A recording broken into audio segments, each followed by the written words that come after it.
Good evening, everybody. We'll call this meeting to order now, and bear with me. I probably will make a couple slips. I've only done this once before, I believe, but I got helpers on both sides, and I'm not wearing my jacket. Counselor, we do have a county counselor with us in attendance, County Counselor Anderson, and he's not going to say anything during the meeting because he'll rattle the chair. Anyway, does anybody have any disclosure of pecuniary interest to declare under the Municipal Conflict of Interest Act? Councillor Dirksen? I do, Deputy Mayor. It's item number 9.6, Public Works 2024-008 Municipal Drain Improvement Request. And the reason is that the landowner is a valued employee of our family farm.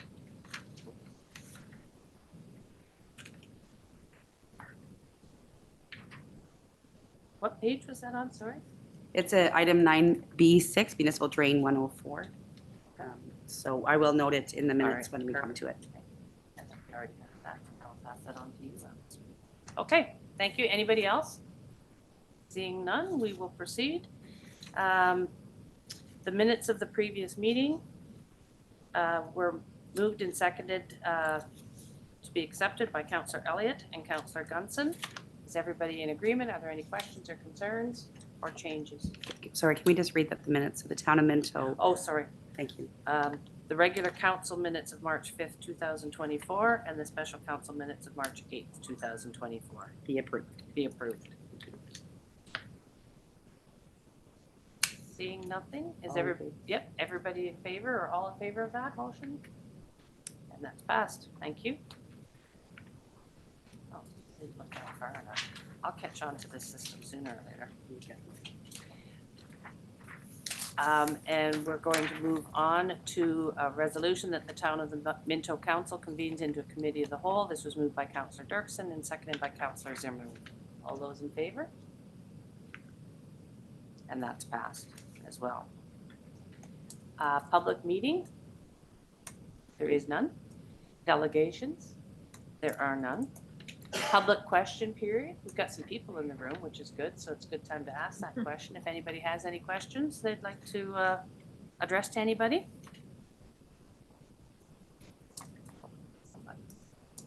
No? Okay, moving on then. We have several items of correspondence received for information. Does anybody wish to pull any of those items in particular? Councillor Dirksen. Item 8C is regarding the question of returning the Roma and OGRA conferences back to being one conference, combined conference. I know that the history of those two conferences is together again and not together again.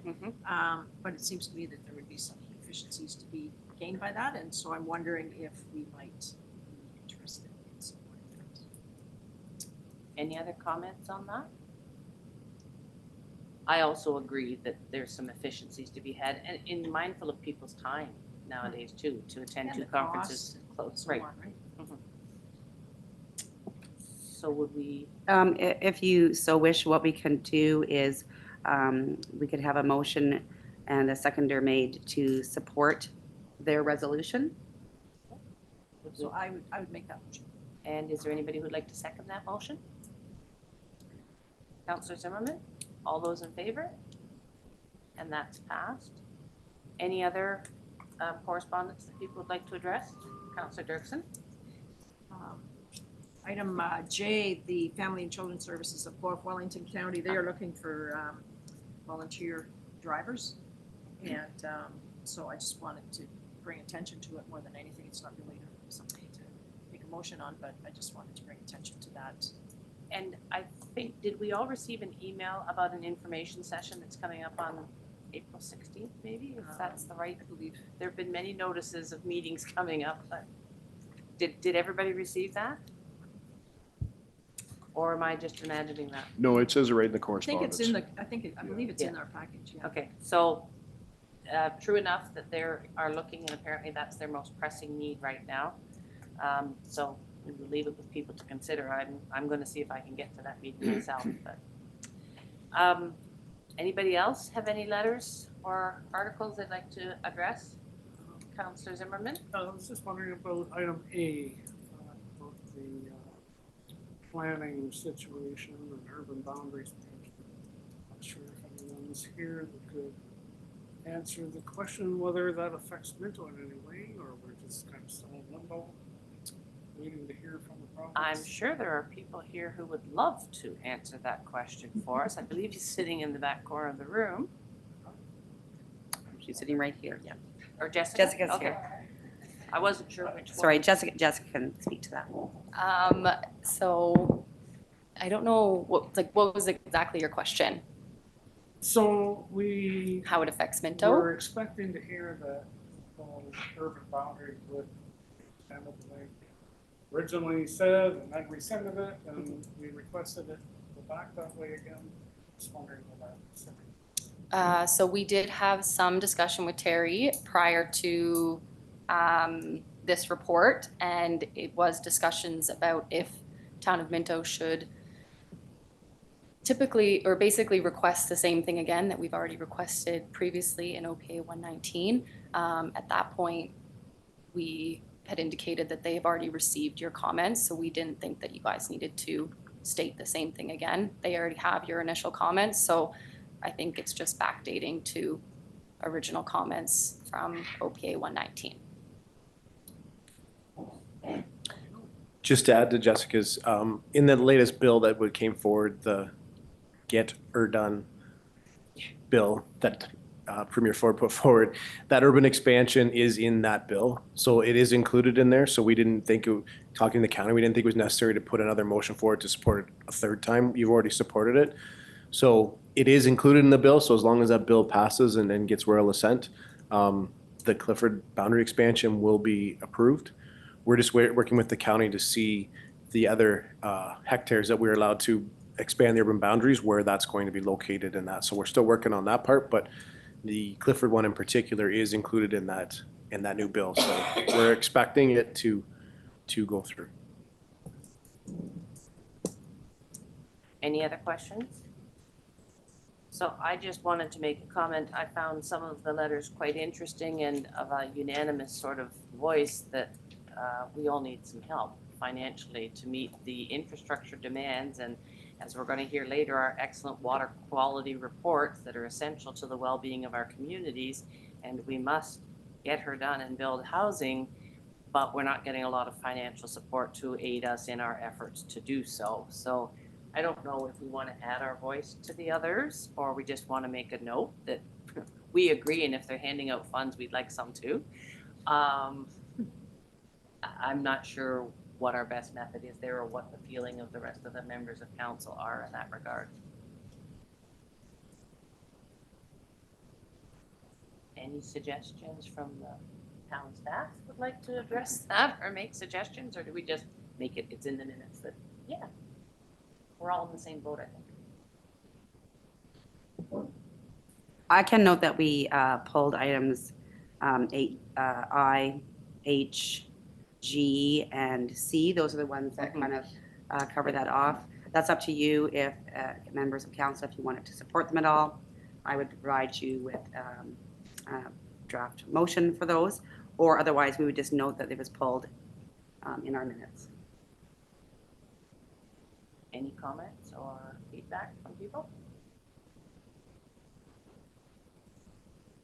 Councillor Dirksen? I'm just wondering if it's an appropriate time to comment, like, are we, like, normally when a bill is being considered, there's a period of time for public comment and so on and so forth, like, are we in that period, or did we miss that period? Or- Well, I don't think know any there's of been a those things. period where they're saying, you can tell us that you don't have enough money to do your job.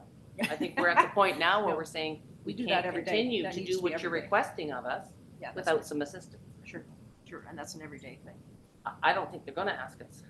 Yeah, probably not. You're I right. I think, I think you've been very vocal before, and I think a lot of municipalities at Roma and everywhere have brought that forward, and the voice has been very loud. It's just whether the government is listening to it. So what I would recommend as council is just you individually is to continue to talk to our MPP, to continue to deliver the message on our behalf to the premier, to say, you know, we would like some of the funds and we'd like to get some stuff done. And so I think that would be the best route to take and And have I'm those okay with that conversations. if we just note it in the minutes that it was acknowledged and we agree and we're in total agreement with the issue that's facing all of the municipalities in Ontario right now, and across the country for that matter. Yep. Okay, thank you. So we're going to have a motion made by Councillor Gunson, seconded by Councillor Dirksen. The council receives the correspondence as information in addition to the notes that Annalene is going to forward for us. That cover it? All those in agreement? Perfect, and that's passed.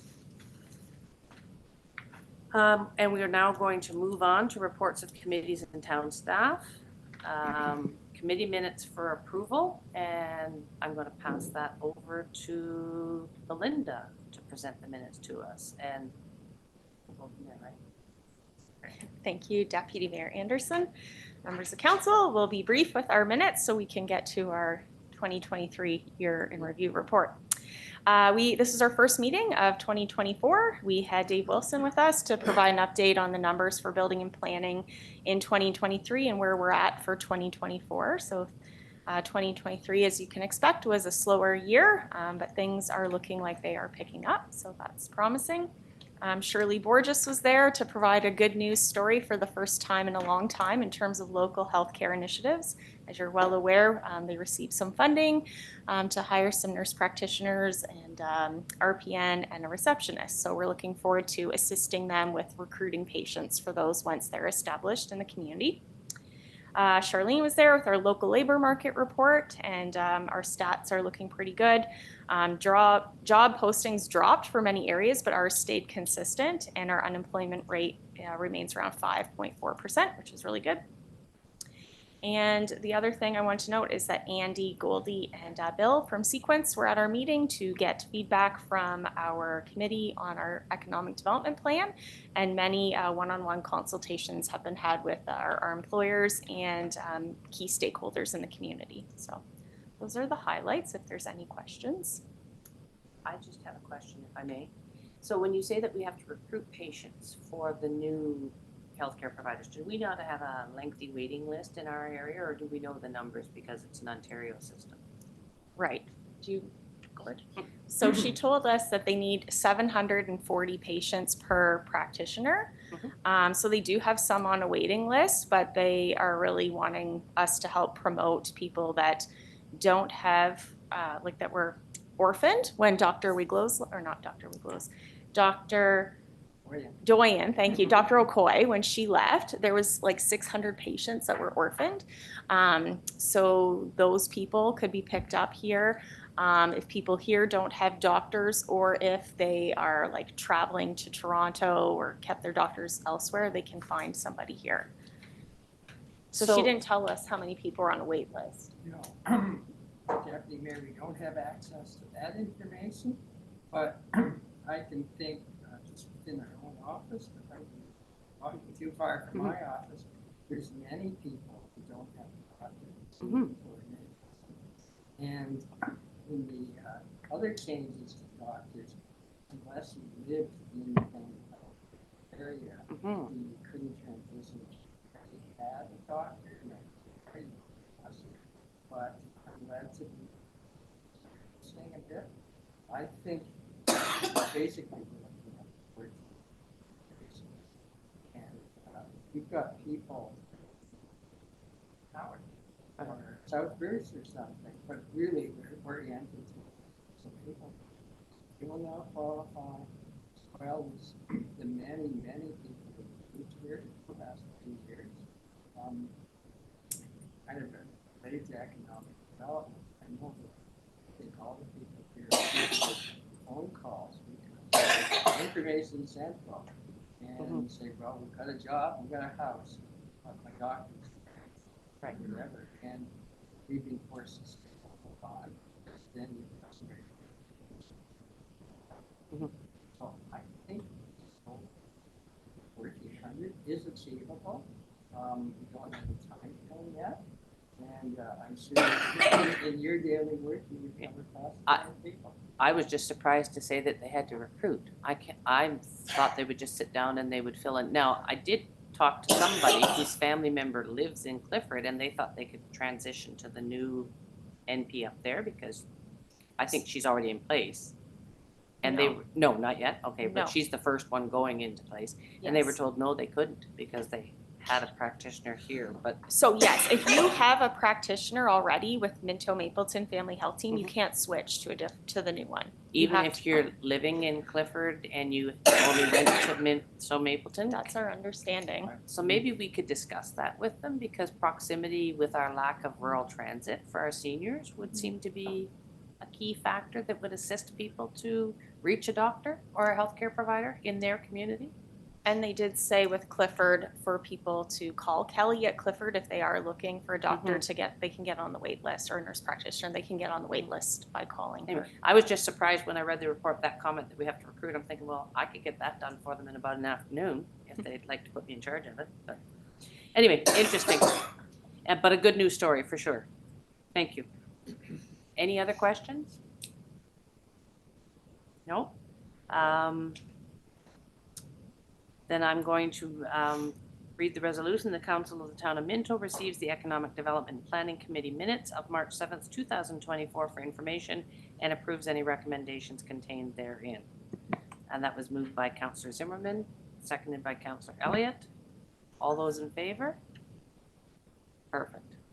That's passed. And then we're going to go on to your report, correct? Your That's year in right, year in review review. report, Yep, which so is exciting. thank you. And we do have hard copies available as well. I don't know if they're at council's spots.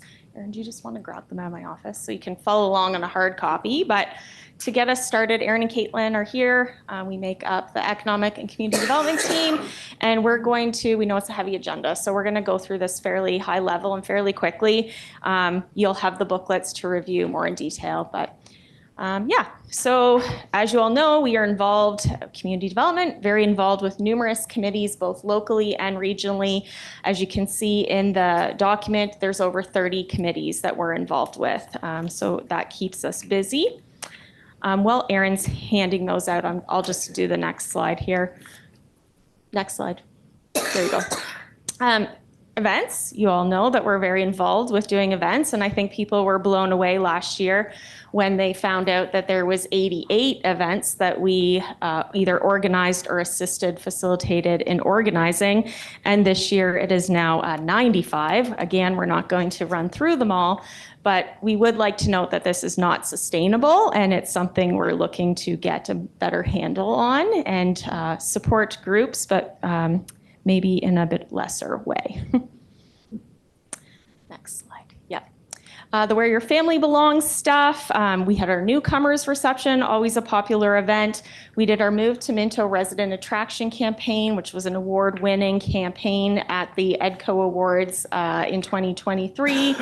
And as you can see throughout, there's a lot of stats happening. Next slide. To showcase how well that campaign did. So there was 1.5 million total ad placements with over 45,000 interactions on that. We also had over 28,000 views on our Move to Minto video. And then later in the year, we started our Downtown Business Attraction campaign, which will wrap up in June, but is going quite well as well. We also worked on a lot of workforce stuff with the Career Education Council, looking at the First Job campaign, healthcare recruitment, as you know, the Northern Wellington Jobs and Housing Portal. We hosted 2 career job volunteer fairs. One is the Northern Wellington Works event, and the other was Explore Your Futures for grade 8 students. So really busy in that side of things. We are also involved with the Lions Medical Clinic, as you know, in healthcare recruitment. Next slide. The Pitch It Business Plan competition was another success with over $18,000 given out, and Lior was the winner. We continued our corporate call program, visiting major employers every quarter with our Economic Development Committee. We handed out quite a few, well, down a little bit for our grants from our CIP program, administering that. And last year we had 1 lot sold to Well Initiatives, and early in 2024 we sold another parcel to BTJ Investments Limited in the Industrial Park. I'll now turn it over to Caitlin. Thank you, and happy to be here. Thank you for having us. So I'm going to talk about Launch It in the Chamber. So we had a really busy year with Launch It, as you can see from the numbers here. We are celebrating our 9-year anniversary. We had 439 attendees to the facility. and 49 customized business assistance instances. We had quite a few tenants, and we have a lot of new action happening at Launch It. If you've heard, I know you're aware of the Try It Retail program, but that's a new program that we are rolling out, as well as the Shop Spy program, which is a great secret shopper program for our businesses to support them.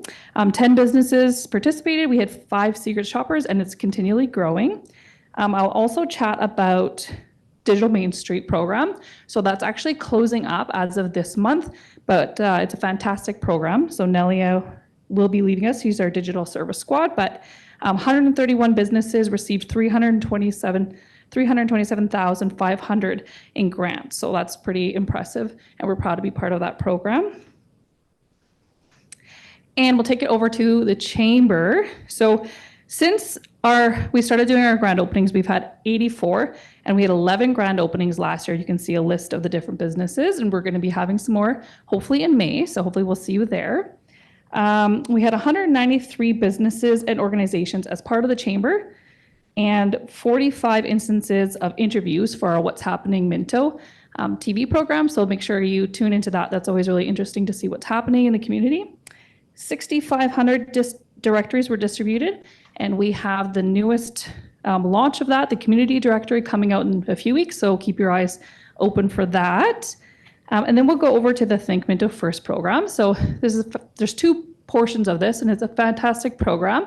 So our Think Minto First gift cards, and that is something that keeps the money in the local economy. Last year, we sold over $26,000 in gift cards. So that's a really fantastic feat. And then it goes over to the fundraising program, which is another great facet of the Think Minto First. So since the program started, we've sold $146,000 in gift certificates for local businesses, $24,000 of that last year, $43,000 since we started in gift certificates sold to businesses, and $3,000 going towards charities this year. So I think it was a fantastic year for the Think Minto First, and hopefully it'll be even better next year. So I will put it over to Erin. Thank you so much. Yeah, thank you. So I'll just talk a bit about our downtown committees, and they were busy bees like always. So Hairston Rising had a bunch of events through the year, started it with the chili cook-off, and we had our Hairston Street Party, which was a lot of fun like always. Halloween Haunt continues to be a huge success and a quick sellout, so register early when you see it. And we continued with our beautification efforts. So you might have seen the new mural done on the wall of Eric's Cox building. So that looks really good. On to Palmerston. They also had another big year. We did the Railway Festival, which is our another great success despite a bit of rain. We had lots of good events like Tiny Trains Travel the World, Light Up the Park, the Kris Kringle Market. And new this year, we did the Rock and Old Christmas Dinner and Dance, which was a business kind of social Christmas party, which went over really well. And for Fire and Ice, we kicked it off into 2024 with our 25th anniversary. So that was a nice end to the year. And a big project this year in Palmerston was definitely the Poppy Project on the old 81 train, which was led by our beautification committee. There was tons of people and over 2,000 poppies crocheted. So there's more on our website about that if you want to look it up. But it was very well received, and everyone was super excited to keep crocheting poppies this year. So expect that to be even bigger as we go on. Clifford last year celebrated 150 years of being incorporated as a village. So we worked a lot with the Hairston Historical Society and the Clifford Connects Committee to put on various events to celebrate. There was 150 kilometers walking that challenge for the 150th. We had some history events, a scavenger hunt. And you can now find some heritage plaques installed on the downtown buildings to learn about the heritage of the buildings. For events, we continued with our carnival. We held some pop-up Minto Makers Markets in the beautiful new Celebration Square. And yeah, it was a busy year for us in the downtowns. And then over to the Railway Museum. It was our biggest year since we've been involved with the museum, over 1,800 visitors, and we look to continue to do that. Handcar rides, obviously more visitors equals more rides. Just over $4,000 in donations to kickstart the caboose restoration. And over 6,000 items have been accessioned totally, and another good year for our souvenir sales. And we were successful with several grants last year too. And I just want to highlight our students there. Two of them, Sadie Lynn Beeman and Eric Norris, had been with the museum for 2 and 3 years. And I'm happy to say, thanks to this experience, they are both in the master's program in public heritage at Western this coming fall. So really proud of their work and their dedication to the museum. For the Minto Farmers Market, we had another big year. Attendance has been up since COVID, so it's good to see people coming back out to the market. We had our market student, Ellen Raynar. She did a great job helping with the market, and she counted the attendance for us. We estimate about 3,700 people attended the market. We raised quite a lot of funds. Luke Hartung, our chair, does market trivia, and he raised $2,600 for the market, so that was great. A few other initiatives to know. We do a lot of great events at the market. We partner with the County of Wellington and Taste Real to do a market box and a holiday market box and a market trail, which are all great initiatives that bring money directly to the farmers. So we're happy to continue with those going forward. And yes, we also received a couple of grants from the County of Wellington and the Culture Roundtable to just make sure our markets as best it is for the farmers and the people of Palmerston and around. Next, Minto Youth Action Council. The year prior, we had partnered with the Grow Palmerston Youth Hubs to work with the Minto Youth Action Council and work together. So we continue to do that this year. We hosted a lot of different events at the Grove, and they were quite successful. Just getting people into the Grove, it's a great space for MAG to be connected to. So we're really happy that worked out. And yeah. Diversity, equity, and inclusion work kicked off. We started in March, and the committee had a lot of meetings. They met pretty much every month. They hosted four cultural moments events, 3 educational events, and 5 guest speakers. And this has been a very active group doing great work, and really is leading the charge for rural communities in the area. And all this to say, all of these committees that we've just talked about would not be possible with all of our amazing volunteers. So a huge heartfelt thank you to everyone who comes out and makes Minto the amazing place that it is. Just a few things to point out. The Town of Minto, we supported the Minto Arts Council's volunteer project coordinator, Lynn Jameson. So she started her work with the various organizations listed here to help Minto organizations become more sustainable and work on their volunteer recruitment. So that's funded through the Government of Canada's Community Services Recovery Fund. A few other things, we started our volunteer connections, which is a thing we're working on through this year too, to make sure all of our groups are working together and not in silos, so we can all make the best use of all of our volunteers and the people here as well. For International Women's Day, we recognized a few amazing women with gift cards and social media shout-outs. And also here's kind of highlighted that Minto Culture Days hosted 13 different events, and that'll be back again this year. It's like speed talking. So sorry, everyone. There's a lot to go through. Saugeen Connects, this is partnerships. We do a lot of partnership work in the region. Saugeen Connects is a partnership between Brockton, Hanover, Minto, Wellington North, West Grey, Erin Elderslie, and South Bruce. We were successful in receiving over $61,000 through a RED program to work on connecting our unemployed people with our employers and doing some training around bridges out of poverty, inclusivity, mental health, first aid, that sort of thing, to help everybody with that stuff. We worked on WOWSA, which is our Women of Wellington Saugeen Area Initiative, where we had 8 events across the region, bringing women together for training, networking, and education. We had an AW program, which is Advancing Women Economically program, which provides workshops and funding to women entrepreneurs. We also did our Saugeen Student Startup Program, which is my favorite. We had 58 businesses participate and 60 youth in the program, but of particular note is that 27 of those were from Minto, and they ran 25 businesses. So we blew the partners out of the water for youth participation as entrepreneurs, so that was fun.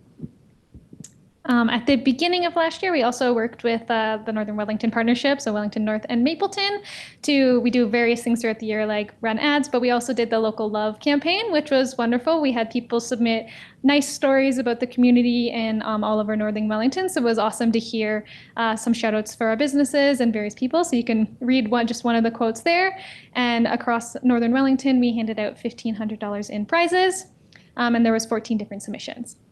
We also participated in our downtown committees and first impressions community exchanges. So volunteers from Clifford, Harrison, and Palmerston went to towns in the town of Caledon. And we checked out their community and provided them feedback, and they did the same with ours, so we can know how we can improve and grow coming forward. And also, last year, Belinda was the vice president of EDCO, and this year she is the president, so that's very exciting. Oh, this is still you. Yeah. So for social media, we were plus 294 in brand growth awareness. So that's like new followers on Instagram, Facebook, and Twitter. So we have an active following online, which is great for our promotions downtown. And as you can see, we manage 17 different social media accounts. So you can find all the good information we talk about there. Our social media is the envy of many places. I was with partners today, actually me and Caitlin were, who said they had to unfollow us because we were making them feel bad. So Erin does an amazing job, and I don't think people realize how much effort and time maintaining this takes. So just shout out to Erin for all her work here. Last slide, we're almost here. So this is, as you see, our amazing team that was here. Summer was here until June, so she was here halfway through the year. And Caitlin had pointed out Nellie with the Digital Main Street Squad. But beyond our team, it takes a village to make all this stuff happen. So we want to thank our fellow staff members who step up all the time, especially our friends in Public Works and Recreation, and of course, Council for your continued support. So that is it. Thank you. Any questions? Any questions? Councillor Elliott? More comment. Got to remember to put the mic in front of me. I just want to say that you guys are amazing. I belong to OSUM committee, and you guys are heads and above anything that we have there, and probably anywhere in Ontario. I'm very proud of what you do, but I hope you could get more stuff on here. There's just hardly anything you're doing. Maybe you can find a way of sharing it with people too a little bit more, but you guys are great, and thanks for that.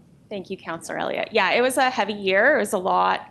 So we're working on ways to try and figure out how we can make it a bit easier for everyone. It's a heavy load, so. Anybody else? I would just like to add my accolades to this. You guys were the envy of most councils and communities, I think, in Ontario with the excellence that you provide. And a document such as this is a pretty proud accomplishment for we as council to show off without doing a whole lot of work other than being here to support you. So we're here to support you. Keep it up. You're doing a great job. Thank you. We appreciate it. Okay, I probably have to read something proper here. So Councillor Dirksen and Councillor Gunson, moved by Councillor Dirksen, seconded by Councillor Gunson, that the Council of the Town of Minto receives ECDEV 2024-005, 2023 Year in Review Report for information. All of those in favor? And that's passed. And I believe I get to pass the chair over to Councillor Gunson at this point. Thank you, Deputy Mayor Henderson. So tonight we've got 5 reports on the docket, and we're going to start with Todd, the 2023 Drinking Water System Annual and Summary Reports. Thank you, Councillor Gunson. Yeah, so every year we have to put out annual and summary reports, basically recapping the past year's operation of the water system. So the annual reports have to be available for the public by the end of February, and the summary report has to be to council and approved by the end of March. So if everyone can make sure to sign those binders before you leave tonight, that would be great. There's a lot of information in those reports, but I just pulled out a few of the highlights here for you. We did a fair bit of additional sampling this year, especially on sodium, trying to build some trends on the water quality. Some of our chemical sampling is only required to be done every 5 years, makes it pretty hard to build a trend, see the trends in the water. So we took on some extra sampling. All our additional sampling showed that we were below the maximum acceptable limits, so that was good. In our sampling, there were no organic, inorganic lead or any other chemical exceedances in any of the systems. We do continue to sample Clifford quarterly for arsenic. There were no exceedances. We did have one precautionary boil water for the Minto Pines system while we were drilling the new well out there, and the residents were on temporary water at the time. As far as maintenance and upgrades, we did do a big skate upgrade at well 1 and 3 in Harrison last year. We did our 7-year video logging and down well inspection on well number 2 in Harrison. We finished up the Palmerston Tower painting with the warranty inspection. And we also are working on the EA process for both the Harrison and Palmerston water systems, looking for additional water. All routine maintenance and scheduled maintenance items were completed by operational staff. And then also on our ministry inspections last year, we scored 100% on all systems. As such, there was no ministry orders, no non-compliances, or any issues under any of the regulatory requirements. So those are the highlights. If anybody has any questions about any of the reports, I'd be happy to answer them. Thanks, Todd. I'll read the recommendation. Moved by Councillor Elliott, second by Councillor Zimmerman. The Council of the Town of Minto receives report PW 2024-004 regarding the 2023 drinking water system annual and summary reports. The Council approved the 2023 drinking water system annual and summary reports, including Clifford Drinking Water System, Harrison Drinking Water System, Palmerston Drinking Water System, and Minto Pines Subdivision Drinking Water System, and that individual members of council, the interim CAOs, and clerks sign the respective reports as stewards of the water infrastructure. Any questions for Todd? Councillor Dirksen. So, like Councillor Elliott, I don't have any questions, but I wanted to make the comment that even though it's not quite as flashy as this report, this report also is just chock full of good news, and just want to thank our staff for the excellent work that they do and keep the water system safe. Thank you. Anyone else? You look scared. I also just wanted to add a comment. I attended my water training in Walkerton last year, and the instructor was absolutely amazing. And I'm well acquainted with the Walkerton tragedy story. I got to deal with a few infants that showed up in our little Palmerston hospital with similar infection, not from Walkerton, but the same contaminant. And that story is truly devastating. Some bad circumstances, a bad time for it to rain, but plenty of knowledge there. But the key to all of that was that the testing wasn't being done. So we now are responsible for that, but we trust that you were doing it just like their council trusted that they were doing it. I think they had a bit of a clue or an inkling provided to them that it wasn't happening the way it should have happened. And I talk about this dialysis, we deal with water and safe water constantly, right? It's one of our key factors. Thank you for what you do, because we do trust that you're doing it properly. I read that binder and I'm going, and I know water components better than maybe most, but I'm still going, really? Okay. Thank you. That's all I can say is thank you very much. Thank you. So if there's nothing else, I'll call for the vote. All in favor? That's passed. Thank you. Number 2 will be Todd again, bulk water taking annual summary. Okay. Yeah, this is a pretty simple one. So our bulk water policy states that once a year we'll give you an update on what happened in the previous year with bulk water. And it also states that we won't use more than 0.725% in bulk water as it pertains to the total amount of water that was used in all the systems.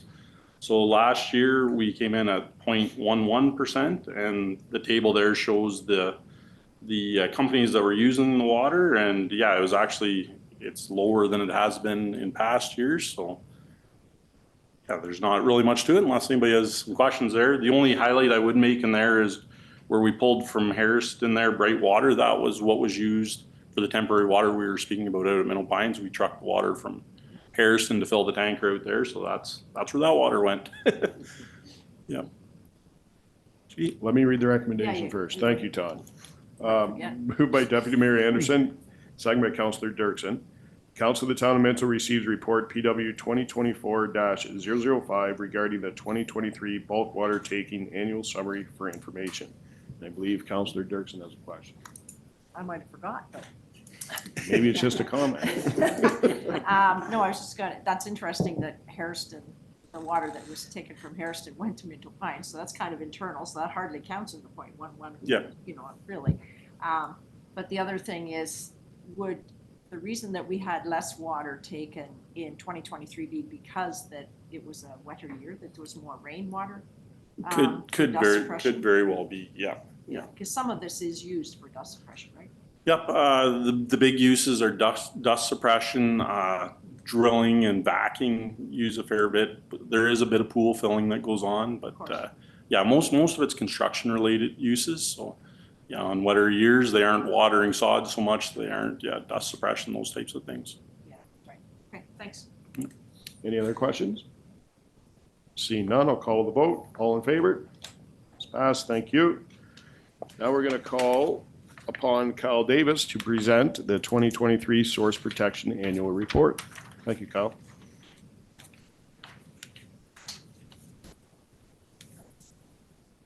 Thank you very much, Councillor Gunson, members of council. I'm pleased to present to you the 2023 annual report for source water protection for the town of Minto. So under the Clean Water Act, Section 81, there is a requirement for the reports to be submitted to the appropriate conservation authorities by February 1st, which was done on the town's behalf. Our work divides up into a number of buckets or areas. One of those areas is development review, and that is supporting the planning and building departments. So there's a subset of those applications that we see. There's 43 of those that we reviewed last year. That's an increase for the 5-year average of 29. And countywide, there was 483 that we were reviewing across the county. In 2023, there was a number of policy and technical work that was undertaken. So the Maitland Source Protection Plan, there are 2 source protection plans that apply to the town of Minto. The Maitland, and they're based on watershed boundaries. So the Maitland Source Protection Plan was submitted in 2023, and we are still waiting for the provincial approval of that. Hopefully that will come in 2024. What that'll do in terms of on the ground is we'll actually add, tying into Todd's point about sodium, we'll actually add the ability to regulate some winter maintenance activities in close proximity to the municipal wells in Hairston and Palmerston. We also provided support to Todd's team on the Minto Pines and the Hairston and the Palmerston new well work that was going on in 23. Another part of our job involves inspections. So there was 48 completed in the town in 2023. 12 of those were compliance inspections. So predominantly around manure prohibition, looking at ensuring that there's not manure being spread close to municipal wells. And then 36 were to verify activities, mostly in preparation for negotiation of risk management plans. So in terms of risk management plans, there are 18 at this point in place in the town. 4 of those were completed in 2023, and there are a few others still to go on the winter maintenance side of things, both in Clifford and then soon to be in Hairston and Palmerston. Education and outreach. So happy to talk about. There was 40 events last year, which is the most we've ever done and most we've ever supported, though, including the Hairston Fair. We started to come to some of the fairs at the end of the year, and we're looking to do that again next year. The Waterloo Wellington Children's Groundwater Festival was held in Wellington County last year for the first time, and it'll be held again in the county this year in 2024.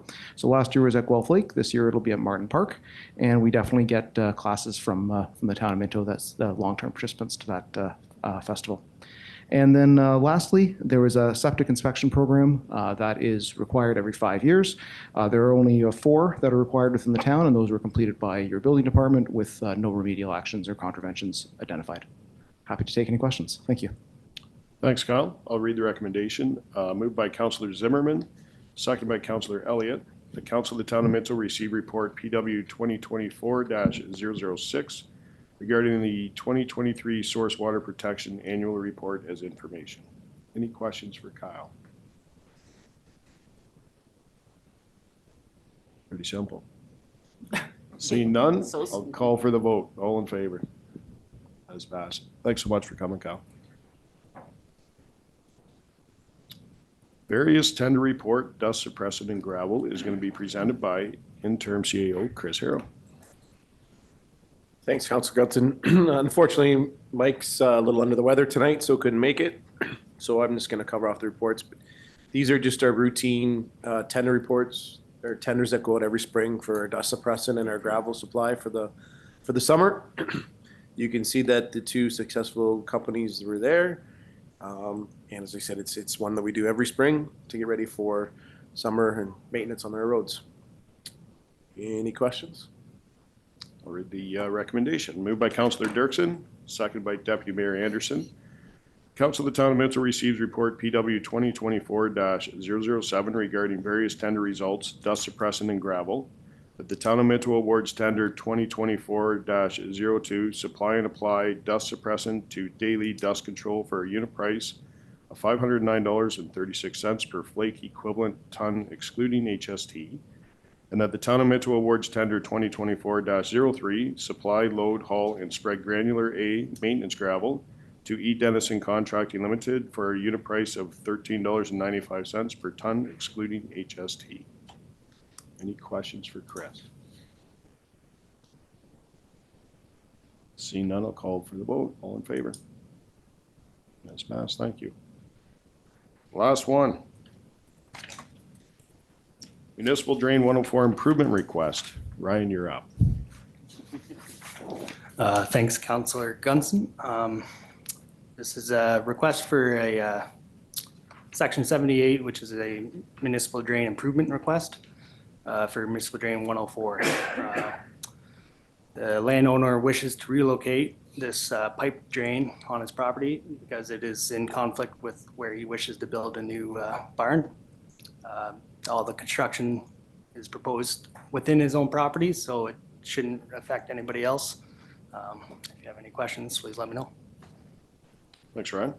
I'll read the recommendation. Moved by Councillor Zimmerman, second by Councillor Elliott.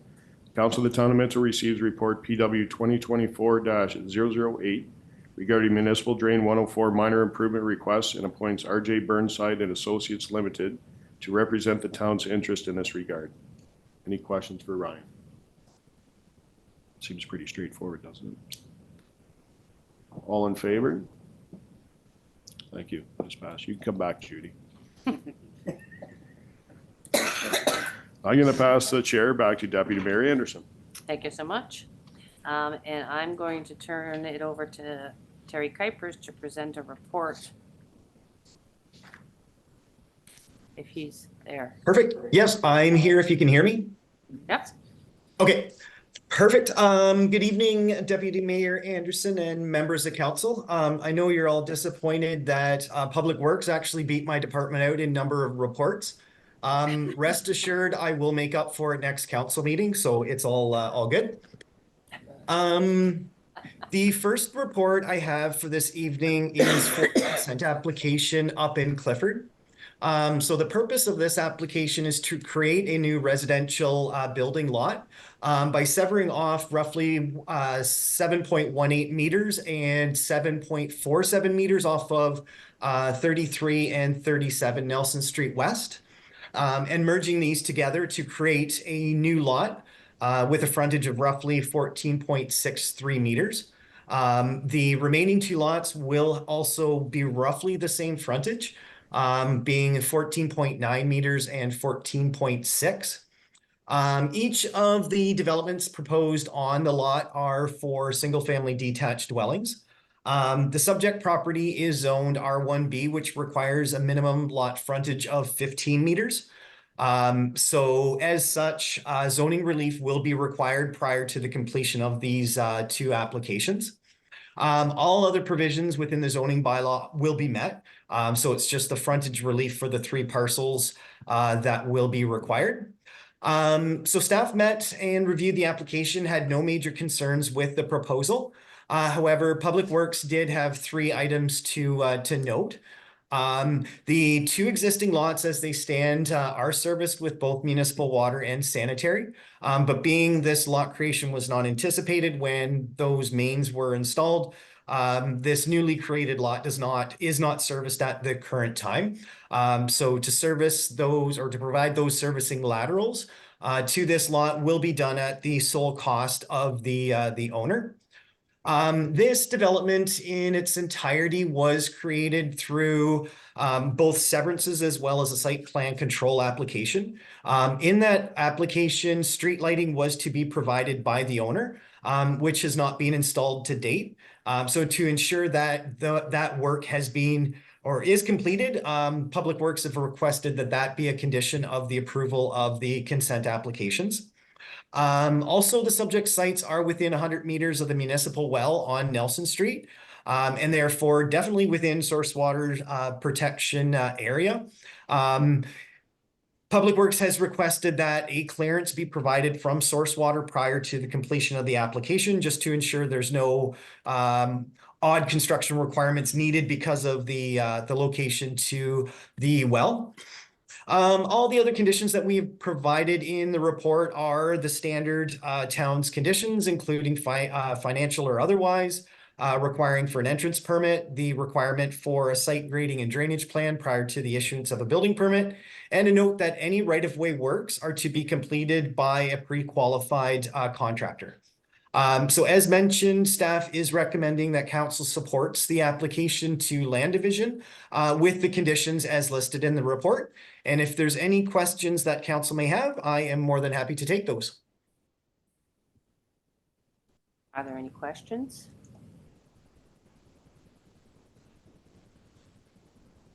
Seeing none, I'll read the recommendation.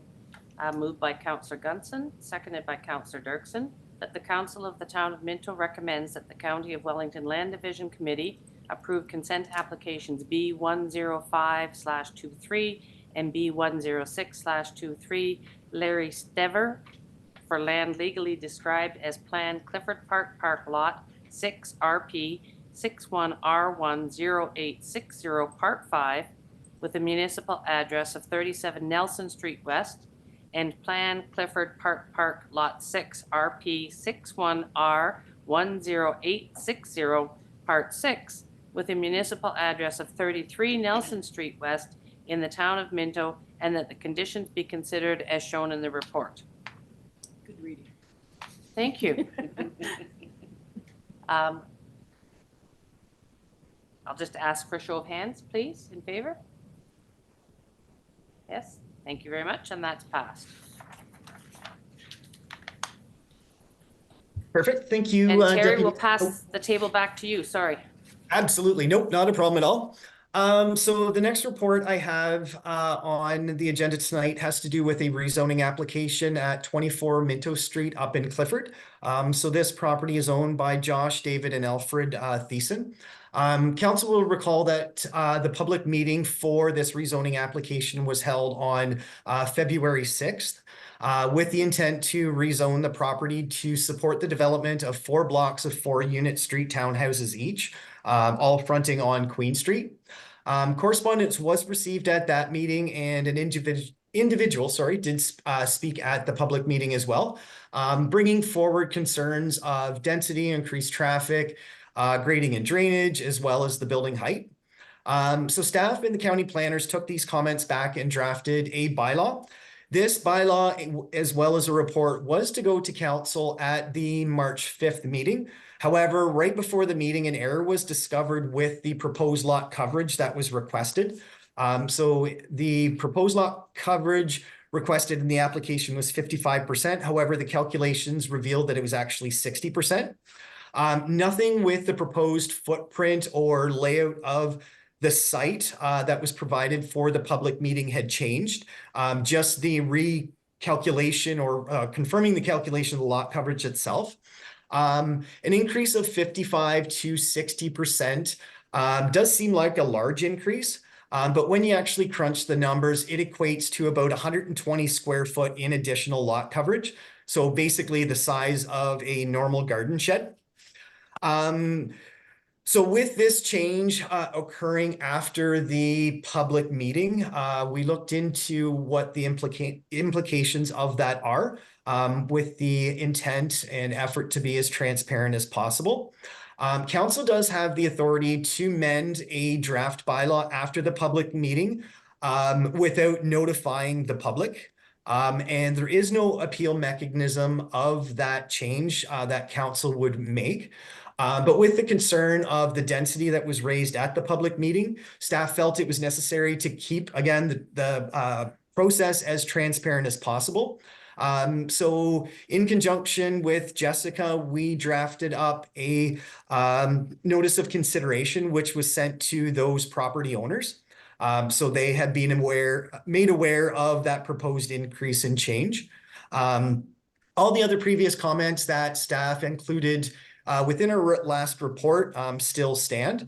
Some of the other conditions or comments that were raised at the public meeting had to do with servicing was one, which staff is still proposing to put a hold on the zone to allow for either a site servicing agreement to be entered into or the actual reconstruction and servicing of that portion of Queen Street be completed. Staff will be requiring of the owner to provide access easements to the interior rear yards. So they have legal access to enter their backyards for building decks or whatever it may be. This will be required at the part lot control stage, so we don't need to address it in any means at the moment. With regards to the density and the height concerns that were drafted, the bylaw that Jessica drafted does include that increase to 60% for lot coverage. However, with the height concern that was raised, that increase in density over what's currently permitted would only be allowed for bungalow units. So if the design or development of the site in terms of the height of those street townhouses change, that 60% would only apply if they remain as bungalow units, not as a two-story unit.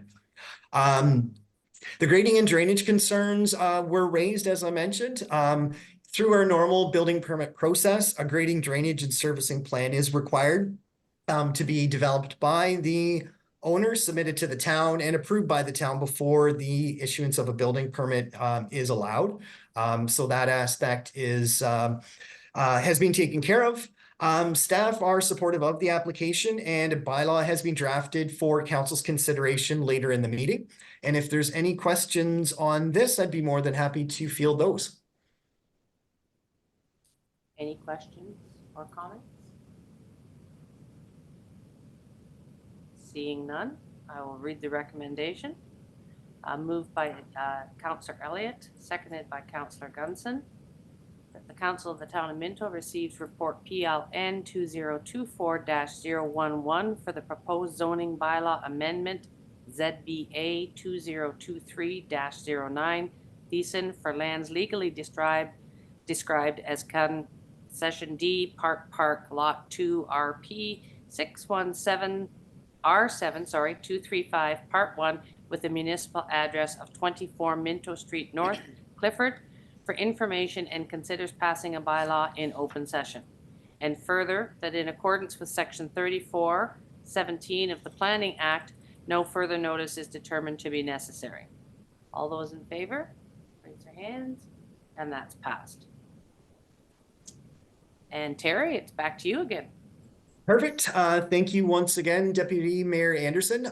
So my next report has to do with a site plan control application for a property located within our Harriston Industrial Park.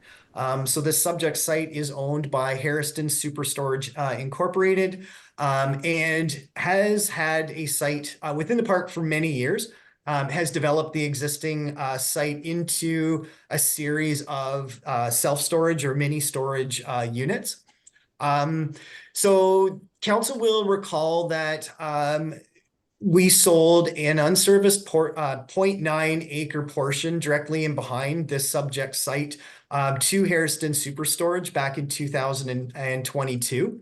That vacant portion that we sold has been merged with the existing development, so it is all one contiguous property at the moment. The owner is proposing to remove one of the existing storage buildings located at the rear to allow access to the vacant part of the property, and is proposing to construct a new 10,000 square foot self-storage building. I believe part is unheated and part is heated storage as well. The proposed building will be built in 2 phases, 5,000 square feet each, which is normal for this type of use. It's kind of you build it as you need it, not necessarily have a whole ton of units just remaining empty. The site will be finished with gravel parking lot and driveways and will be totally enclosed with a chain link fence, similar to the existing conditions now. And the existing security gate will remain, so it will be a secured site. I did attach the draft site plan control agreement to this council meeting for council's information, but it does contain our normal site plan control provisions with a few site-specific changes. So these changes deal with municipal drain reappointment, as the drainage from the rear portion of the site does head to a municipal drain. There is an existing well on the current site, so we've requested that it be decommissioned as well. And I did also add some development time constraints for both the initial phase as well as the final build out. The construction industry as well as the climate changes have drastically changed in the last few years. So what I've added is a clause that once the first phase of the building is constructed, that within a year, all of the drainage aspects associated with that phase 1 have been completed, just to ensure all the swales and that are put in place and the owner doesn't wait until the final building is completely constructed. And then I also put a clause in there that this site plan agreement expires after 5 years. Again, as things change and climate changes, we may have a different position or view of the site in 5 years. And if we don't, not a problem. We'll just basically re-implement the same agreement. But in the event something does change and some of the town's aspects need to be protected, then I wanted to throw that in. So I have provided this report to council for information, but if there's any questions, I will be more than happy to answer those as well. Well, again, I'll turn to council. Any questions, comments? Seeing none, I'll read the recommendation moved by Councillor Zimmerman, seconded by Councillor Elliott, that the Council of the Town of Minto receives report PLN 2023-012 regarding SPC 2023-05 Ontario Superstorage Incorporated, 20 Hutchison Street, for information. Through you, Deputy Mayor Anderson, my fault. I see that that is a typo. It should be PLN 2024-012. This is a correction. I will be correcting in the minutes. Okay, thank you for that. I'm not going to read it again, though, Nope. if that's all right. It's just a minor correction. Yep. All those in favor? And that is passed. And once again, Terry, it's back to you. We should have Thank you very much. volleyball. I know. So this is my last report for the evening, and it deals with a part lot control application up in Clifford, up in Palmerston. So this is on Henry Lane, which is a relatively new development that the owner has worked closely with the town on, both constructing the road as well as an internal development. So the subject property is located at 255 to 315 Henry Street South. The subject's properties, there's 2 of them, contain a 3-unit street townhouse as well as a 4-unit street townhouse. These units were constructed in 2021 as rental units. However, with the change in market conditions, the owner has opted to apply for a part lot control to legally split these 2 properties into 7 separate properties in total. The part lot control bylaw itself will be brought forward to council at a later date, as there is 5 items that need to be completed by the developer before we can move that bylaw forward to the county regardless. So the 5 items that need to be completed are individual services provided to each individual unit. If there's any cross connects between the storm and the sanitary system, they're to be removed and verified by Public Works.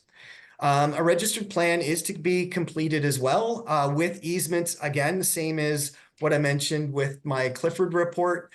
Easements are provided to the rear of the interior units to allow them legal access to their rear yards. And that zoning compliance is to be verified once that registered plan has been submitted for review.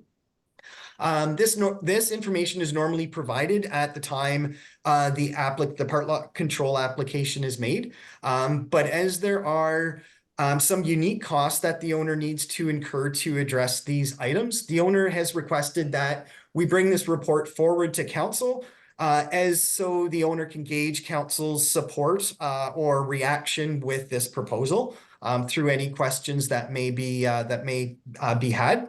So staff do not have any condition or concerns with this part lot control above the previous 5 items that I did mention, which those items are all to be addressed at the sole expense of the owner. The bylaw that we will bring forward at a later date will be our standard part lot control bylaw with the normal 3-year time frame window for the bylaw to be registered on the title of those parcels. So if council has any questions on that one, I'm again still here. Yes, Councillor Elliott? The question I might have is right now we have 7 renters in those places, I believe. Will they be ejected out of the place, or how is that going to work? Are they going to? I believe most of them went in there for long-term thoughts about staying there. What's going to happen if the place sells, or are they losing their home, or what's going to happen there? Oh, sorry. Yes. Just please state your name before you speak. So Dan Sinclair here, owner of the properties. I knew the question was going to be asked. Right now, in the current state of the Henry Street development, which is 3 parcels, the biggest parcel having the potential of 19 units, the other 2 parcels with a 3-plex and a 4-plex on it. Our intention here now, let's all face it, the world's changing. We need more affordable homes. I have probably 10 people, seniors, probably 8 alone, couples or single people coming off of farms, or their kids are phoning me and saying, my mom and dad need a home. They will not rent. They want to buy. They still have pride of ownership. As far, I looked at this in a few different ways. I have 4 empty units built right now in Henry Street in the private development in the big parcel. And I have a potential to build another 4 units, so that with one of the new units in the 4 unit with a deposit on it for rent coming up this year. So I do potentially have 7 units available.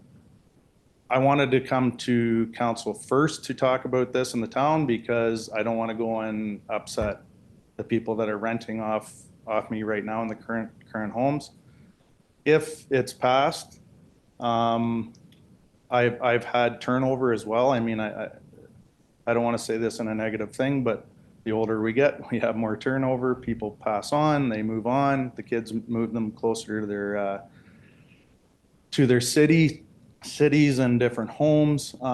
So my proposal to the current tenants would be that I move them into the private development where there is 7 units available at their current rental rate, and I wouldn't change the rental rate. I mean, I know all of my tenants. They're great, but it gives the potential for me to sell individual townhouses, so to speak, to the people that are looking at buying them, and in turn let the people still have a place to stay without moving them out. So it's it's 6.5, 1 dozen the other, right? I mean, I never thought I'd have more people wanting to buy them myself personally, but it's the way it is, right? So yeah, that's my proposal. Any other questions? Seeing none, I'll read the recommendation. Make sure that I've got the right one here. That the council of the, recommended by, which one am I on here? Top? Number 10. moved by Here we Councillor are, Dirksen. okay. Moved by Councillor Dirksen, seconded by Councillor Zimmerman. Council of the Town of Minto receives report PLN 2024-013 regarding PLC 2024-01. Daniel Charles Sinclair for lands being part lots 15 and 16, north side of Victoria Street, Grain Survey, Palmerston Part 3, Plan 61R21781, Town of Minto and part lot 16, north side of Victoria Street, Grain Survey, Palmerston Part 4, Plan 61R21781, Town of Minto in the former Town of Palmerston, Town of Minto, County of Wellington, with a municipal address of 255 to 315 Henry Street South, and considers passing a bylaw at a subsequent council meeting. It was. All those in favor, raise your hand. And that's passed. Thank you. And we will now turn to Clerk McRobb to present a report on noise bylaw. Thank you very much, Deputy Mayor Anderson. I've been working with our neighboring municipalities in Wellington County to review and update our noise bylaw for what feels like a very long time. It was definitely before COVID time. That kind of put us on a stall, and it did pick up again. It is hard when you're working with 7 member municipalities to come up with something that's going to work for everybody. But I think we finally came up with a big winner. So we did have the Ontario Provincial Police have reviewed it, as well as all the bylaw officials for the different member municipalities. We're changing it in order to make more set definitions and provisions and a better process for noise exemptions and different terms and conditions, and to make sure that, the short form wording would align with standard rates throughout the province. So the rates have gone up as well. It is there for you for your review, and I will take any questions. Are there any questions for Emily? Yes, sorry, beg your pardon. Missed a question. Councillor Elliott. Noise bylaw, dog barking, Yes. all hours of the night, all hours of the day.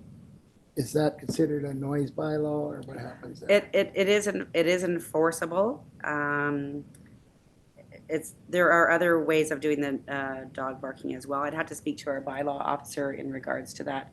But I mean, it is complaint based. Sure. Yeah, sorry. Terry is here, and he might, did you say Terry has an answer to that? Terry? In short, the dog barking is actually an offense under our dog licensing bylaw. So that's the method that we would pursue it, not through this noise bylaw. So, what designates a noisy dog? Is it time, or is it loud, or what is that? It is definitely a discretionary call. So it's something that we assess case by case. The reason why we don't go in heavily handed and lay tickets as soon as we get complaints about a dog barking is we've had instances where a neighbor complains about the dog barking. However, they're initiating the dog to bark, pounding on fences, so it's not just a dog barks twice or a dog barks 10 times. That's an offense. We need to find out the background and behind it before we take any sort of legal action to it.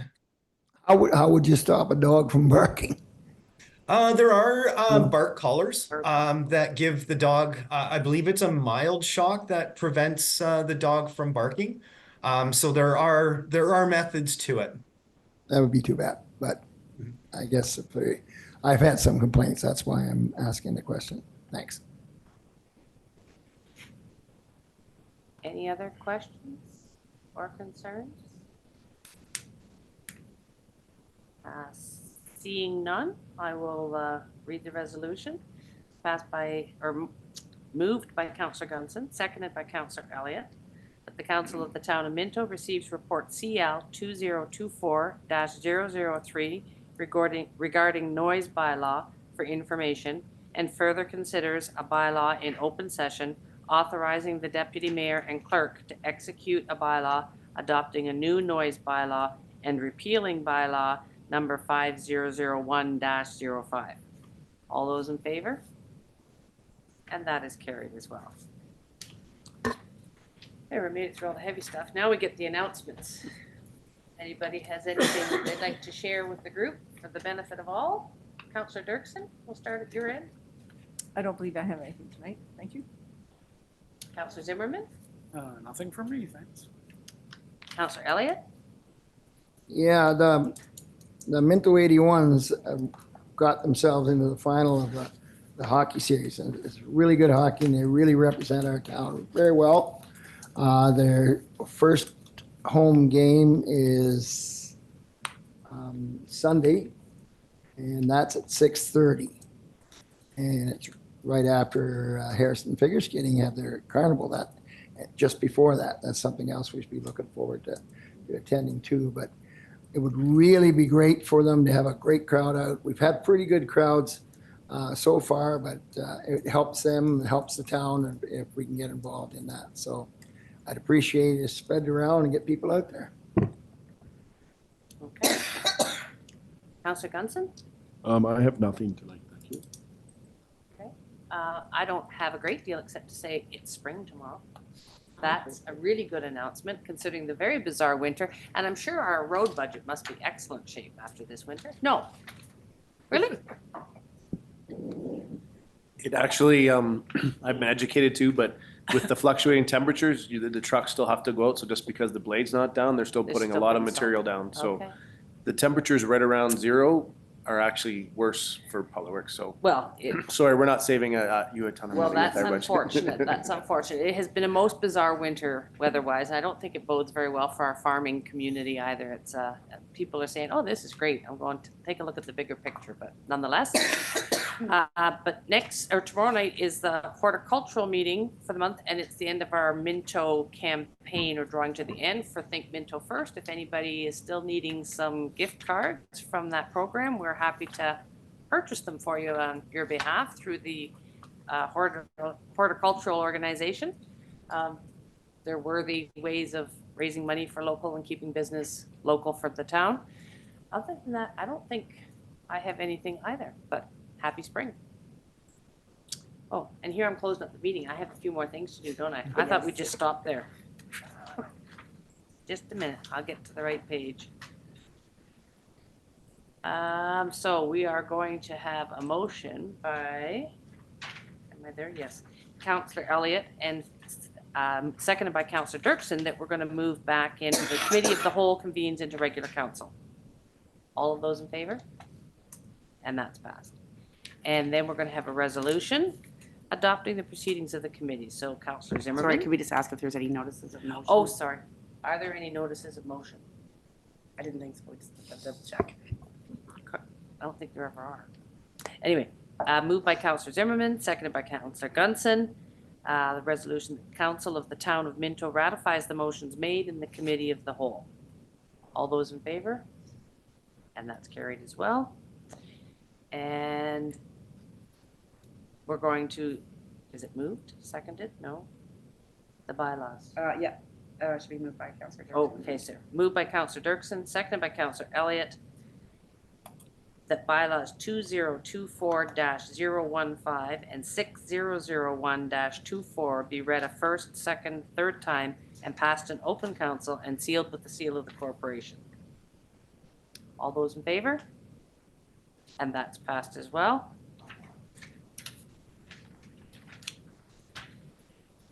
And moved by Councillor Gunson, seconded by Councillor Zimmerman, bylaw 2024-016 to confirm the actions of the Council of the Corporation of the Town of Minto respecting a meeting held March 19th, 2024 be read a first, second, third time, passed in open council and sealed with the seal of the corporation. All those in favor? And that's passed. And Councillor Elliott, seconded by Counselor Dirksen move that the council of the town of Minto adjourns to meet again at the call of the mayor. All those in favor? Perfect, thank you. I need to have a